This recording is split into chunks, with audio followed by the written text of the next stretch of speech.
In the world of urban legends, few stories are as captivating as the Black Mafia family, BMF. From Detroit's tough streets, they built a coast-to-coast empire, blending crime, culture, and ambition. Their audacity and lavish lifestyle made them legends, ghosts and celebrities at once. This is the story of how a street crew became an empire, and how that empire vanished, leaving only a legend behind. Two brothers, Demetrius and Terry Flannery, grew up in the tough streets of southwest Detroit. Meech was the visionary, Terry the strategist. Together they dreamed of escaping poverty, not just for themselves, but by building something bigger. This was the beginning of the Black Mafia family. The Flannery brothers began as the 50 Boys on Detroit streets, building a reputation for quality and loyalty. Their ambition led them to partner with Mexican cartels, transforming them from local dealers to national distributors. They founded the Black Mafia family, expanding from Detroit to Atlanta and Los Angeles, creating a hidden empire that spanned the country. The Black Mafia family began with two brothers, Demetrius and Terry Flannery, raised in Detroit by hard-working parents. Meech was the charismatic leader, Terry the quiet strategist. Together they balanced each other, drawn to the streets by ambition, dreaming of more than their modest life could offer. Detroit in the 70s and 80s was a city in decline. Factories closed, jobs vanished, and hope faded. For Meech and Terry Flannery, the American dream felt out of reach. Surrounded by abandoned neighborhoods, they saw the drug trade as a way out, a rebellion against a system that failed them. Their journey began here, building an empire on the broken promises of their city.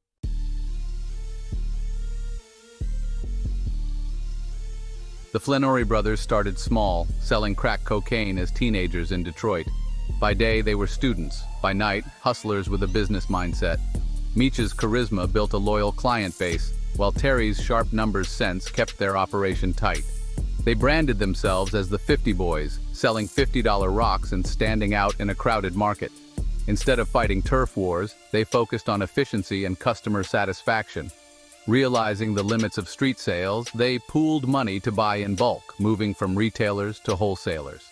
This shift gave them more control and profit, marking the true start of their empire. Terry handled logistics, keeping drugs and cash safe.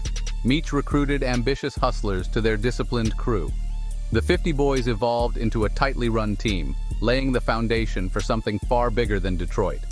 Their ambition was clear: build an organization that would soon outgrow the streets and reach across the nation.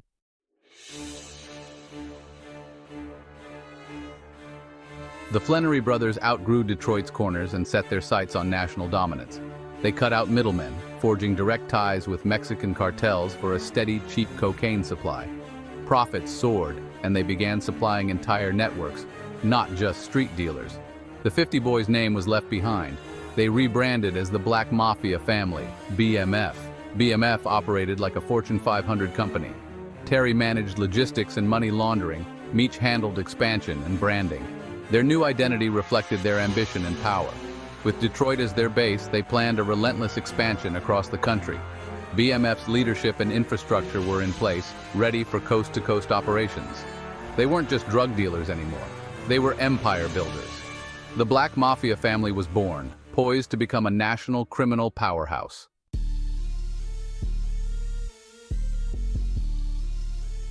To go national, BMF needed a new headquarters, Atlanta. Detroit was too hot. Atlanta offered booming nightlife, a music scene, and a major transport hub. Meech moved BMF's base to Atlanta, blending into the city's elite as a record label CEO. The music industry front let him network with celebrities and launder money. Atlanta became the center for high-level distribution, not street sales. Meech's lavish lifestyle, parties, luxury cars, and jewelry drew recruits and built BMF's legend. Terry from LA managed the supply chain, moving cocaine across the country with trap cars. The operation ran smoothly. Drugs arrived in Atlanta, were processed, and distributed nationwide. The Southern strategy worked. BMF became a true coast-to-coast empire. Atlanta cemented BMF's control and elevated their status in the underworld.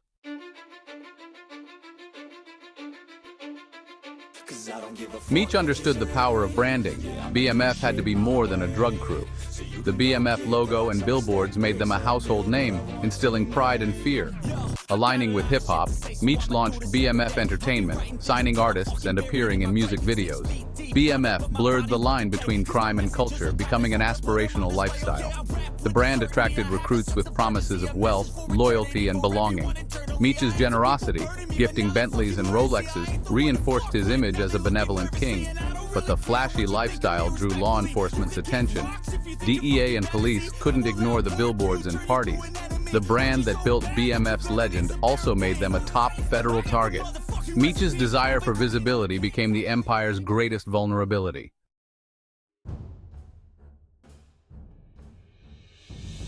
To build a national empire, BMF had to conquer Atlanta. Meech moved south, stepping into the spotlight as a music mogul, not a shadowy criminal. Atlanta's culture and economy provided perfect cover for BMF's massive operation.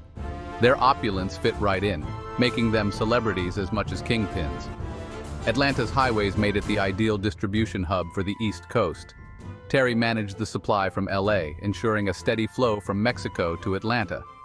Drugs were processed in suburban stash houses and shipped to cities nationwide. BMF ran Atlanta's underworld with corporate precision and street loyalty. Meech's charisma attracted a legion of followers eager for a share of the profits. Atlanta became the capital of their empire, the stage for BMF's rise to legend. To legitimize their cash flow, Big Meech created BMF Entertainment, a record label that was really a front to launder millions in drug money.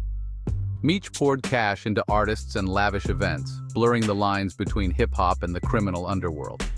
The BMF logo became a symbol of street credibility, turning the crew into a cultural movement and shielding their true business from law enforcement.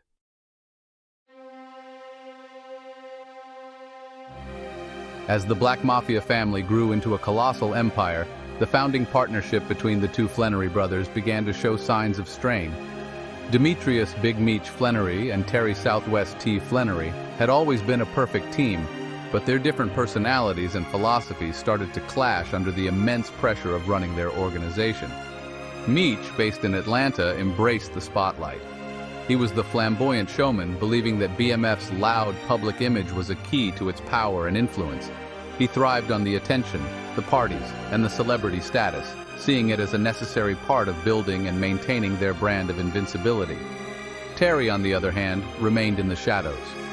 Operating out of Los Angeles, he was the quiet, meticulous logistician who managed the core business, the acquisition and transportation of narcotics. He grew increasingly wary of Meech's high-profile antics. Terry believed that the flashy lifestyle and constant public displays of wealth were reckless and dangerous. He saw the billboards, the extravagant parties, and the music videos not as smart branding, but as a direct invitation for law enforcement to investigate them. He preferred a low-profile, business-first approach, focused on making money quietly and avoiding any unnecessary attention that could jeopardize their freedom and their entire operation. This fundamental disagreement created a growing rift between the two brothers. Their phone conversations, which were being secretly monitored by the DEA, revealed the depth of their conflict. Terry would plead with Meech to tone it down, to stop attracting so much heat with his over-the-top behavior. Meech would dismiss his brother's concerns, arguing that their larger-than-life image was what made them strong and attracted loyal recruits. They were essentially running two separate operations under the same BMF banner. Meech led the flashy, celebrity-driven East Coast faction, while Terry managed the more traditional, business-focused West Coast drug trafficking network. The kingdom had two kings, and they no longer shared the same vision. This internal division was a critical vulnerability. The once unbreakable bond that had been the foundation of their success was cracking. The lack of a unified strategy made the organization more susceptible to mistakes and infiltration. Terry, fearing the inevitable downfall that Meech's recklessness was inviting, reportedly began to distance himself and his faction from his brothers. He wanted to secure his own future, separate from the chaos he saw brewing in Atlanta. This split weakened the empire from within, creating confusion and conflicting loyalties among their lieutenants. The very family bond that created BMF was now threatening to tear it apart. The Black Mafia family lived like legends. Luxury cars, wild parties, and endless champagne. But beneath the glamour was a world built on lies and the drug trade. Their flashy lifestyle made them famous, and put them right in the sights of law enforcement. In the end, the legend they created led to their downfall. For years, the Black Mafia family flaunted their wealth and power, feeling untouchable. But law enforcement was watching. the DEA launched Operation Motor City Mafia, targeting the Flannery brothers' empire. Investigators tracked their trap cars, seizing drugs and cash, tightening the noose. The walls were closing in. BMF's era of invincibility was ending.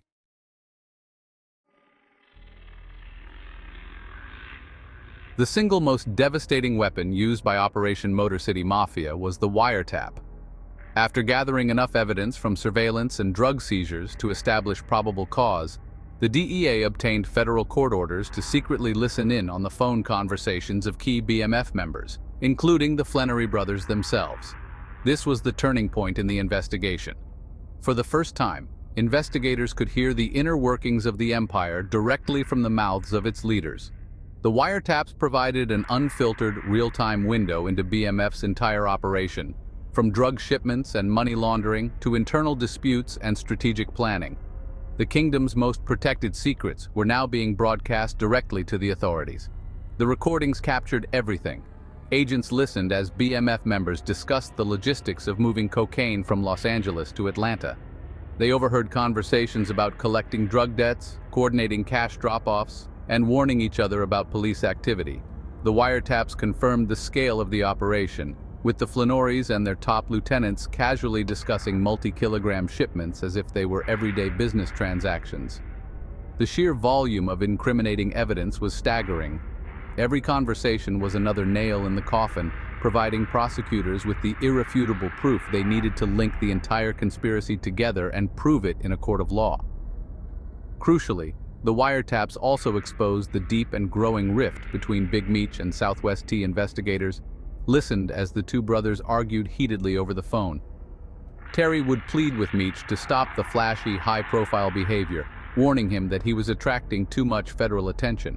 Meech would brush off his brother's concerns, insisting that the BMF brand and public image were essential to their power. These recorded conversations laid bare the internal conflict that was weakening the empire from within. They provided prosecutors with a clear narrative of two kings ruling a divided kingdom, making their case even stronger and more compelling. Beyond the operational details and internal drama, the wiretaps captured the hubris and arrogance that defined BMF's peak. Big Meech, unaware that every word was being recorded, would boast about his power, his wealth, and his ability to outsmart the police. This overconfidence made him careless, leading him to discuss sensitive criminal activities on the phone in thinly veiled code that honestly was easily deciphered by investigators. The wiretap was the ultimate betrayal of BMF's own code of silence. The technology they used every day to run their empire had become their greatest enemy, documenting their crimes and sealing their fate long before the first arrest was ever made. After years of investigation and wiretaps, the federal government was ready to strike. In October 2005, the Department of Justice unsealed a massive indictment against the Black Mafia family. SWAT teams raided homes and businesses nationwide, arresting Big Meech, Southwest T, and their top lieutenants. The empire crumbled overnight. BMF's reign was over. With the Flannery brothers behind bars, the wall of silence collapsed. Facing overwhelming evidence, Meech and Terry pleaded guilty, ending the Black Mafia family's reign. Two brothers from Detroit, once kings, now federal inmates, a cautionary tale of ambition and consequence. Even after BMF's fall, their legend echoed through pop culture and hip-hop, a symbol of ambition and controversy. Their story became a modern myth, admired by some, condemned by others, reminding us of the seductive power and consequences of a life outside the law. Years after their convictions, the Flannery brothers live separate lives, Terry free, rebuilding quietly, while Demetrius remains behind bars, still fighting for release. Their story lives on through the hit BMF series, turning the once feared kingpins into cultural icons and ensuring their legacy endures.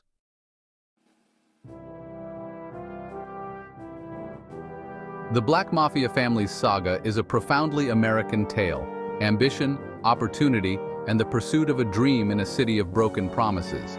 Demetrius and Terry Flannery carved their own path, building an empire that reflected both the brilliance and the darkness of the American dream.